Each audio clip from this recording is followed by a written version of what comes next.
Monsieur le Président, je remercie la représentante spéciale du secrétaire général ainsi que l'envoyé spécial pour les Grands Lacs pour leur présentation. Je salue la présence de la ministre des Affaires étrangères de la République démocratique du Congo.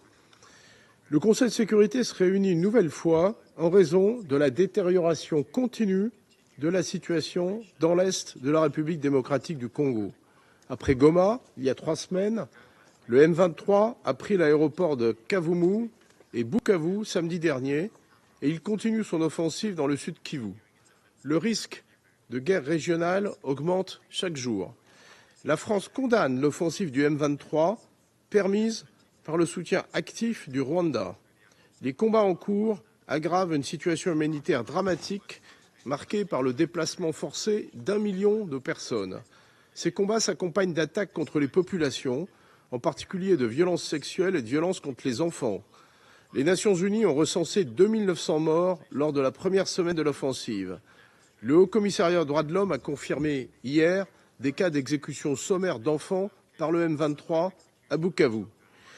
Celui-ci doit donc cesser immédiatement son offensive et se retirer des territoires dont il a pris le contrôle. Le soutien aux groupes armés par toutes les parties doit cesser. Les forces rwandaises de défense doivent se retirer sans délai du territoire de la République démocratique du Congo. La France condamne aussi les attaques du M23 contre la MONUSCO, les entraves à l'exercice de son mandat et les actions déstabilisatrices menées à son encontre. La liberté de mouvement et d'action de la MONUSCO doit être garantie. Les attaques contre les casques bleus, ainsi que des civils et des personnels humanitaires, sont susceptibles de constituer des crimes de guerre. La France réaffirme son plein soutien à la MONUSCO.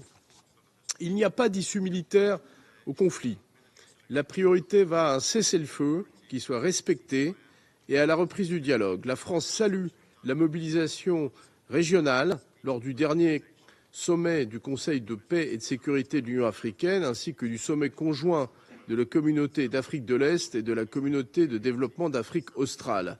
Elle soutient ces efforts et souligne le rôle clé des processus régionaux de médiation. Les acquis du processus de Luanda demeurent essentiels pour avancer vers un règlement qui passe par le retrait des troupes rwandaises du territoire congolais et le démantèlement des forces démocratiques de libération du Rwanda. La France appelle l'ensemble des groupes armés, dont le M23, à déposer les armes et à reprendre le dialogue. Le Conseil de sécurité doit apporter une réponse à la hauteur de la situation pour mettre fin aux hostilités, réaffirmer un soutien ferme à l'intégrité territoriale et à la souveraineté congolaise, appuyer les efforts de la MONUSCO et créer les conditions favorables au dialogue. La France a proposé il y a déjà 2 semaines un projet de résolution en ce sens. Nous espérons que l'esprit de responsabilité des membres de ce Conseil permettra d'adopter cette résolution dans les meilleurs délais. Je vous remercie.